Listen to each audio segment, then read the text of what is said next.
দেখি আপনি ইসলাম সম্পর্কে কতটুকু জানেন। এই চারটার মধ্যে কয়টি প্রশ্নের সঠিক উত্তর দিতে পারেন কমেন্টে জানান। ১. হজরত মুহাম্মদ সাল্লাল্লাহু আলাইহি ওয়াসাল্লাম এর দাদার নাম কি? এ. হজরত আবদুল্লাহ রাদিয়াল্লাহু আনহু, বি. হজরত আব্দুল মুত্তালিব রাদিয়াল্লাহু আনহু, সি. হজরত আবু তালিব রাদিয়াল্লাহু আনহু। সঠিক উত্তরটি হবে অপশন বি, হজরত আব্দুল মুত্তালিব রাদিয়াল্লাহু আনহু। ২. হজরত মুহাম্মদ সাল্লাল্লাহু আলাইহি ওয়াসাল্লামের কতজন কন্যা সন্তান ছিলেন?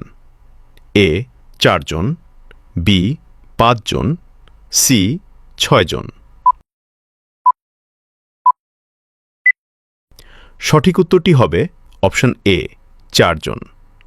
আপনি যদি ইসলামকে ভালোবাসেন তাহলে কমেন্ট করুন আই লাভ ইসলাম। ৩. হজরত মুহাম্মদ সাল্লাল্লাহু আলাইহি ওয়াসাল্লাম কোথায় ইন্তেকাল করেন? A. Mecca, B. Medina, C. Taif. সঠিক উত্তরটি হবে অপশন বি, মদিনা। চ্যানেলকে ফলো করে দাওয়াতের কাজের অংশীদার হয়ে যান। ৪. হজরত সাল্লাল্লাহু আলাইহি ওয়াসাল্লামের কোন কন্যা সর্বপ্রথম ইন্তেকাল করেন? এ. হজরত ফাতিমা রাদিয়াল্লাহু আনহা, বি. হজরত রুকাইয়া রাদিয়াল্লাহু আনহা, সি. হজরত জায়নাব রাদিয়াল্লাহু আনহা। উত্তরটি জানার আগে ভিডিওটি শেয়ার করুন। একটি ভালো কথা শেয়ার করাও সাদাকা। এই জ্ঞানটি শেয়ার করে আপনিও সাদাকায় জারিয়াহার অংশীদার হন।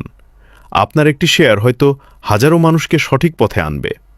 সঠিক উত্তরটি হবে অপশন বি, হজরত রুকাইয়া রাদিয়াল্লাহু আনহা।